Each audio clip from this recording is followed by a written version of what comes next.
লোকসভা ভোটকে পাখির চোখ করে মথুরাপুরে অনুষ্ঠিত বিজেপির জনসভা।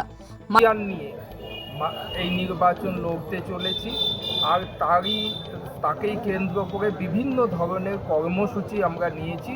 তার মধ্যে একটা কর্মসূচি এই ধরনের মণ্ডল ভিত্তিক জনসভা, তারই অঙ্গ হিসাবে আজকে মানিকচক 2 নম্বর মণ্ডলে আমাদের এই জনসভা।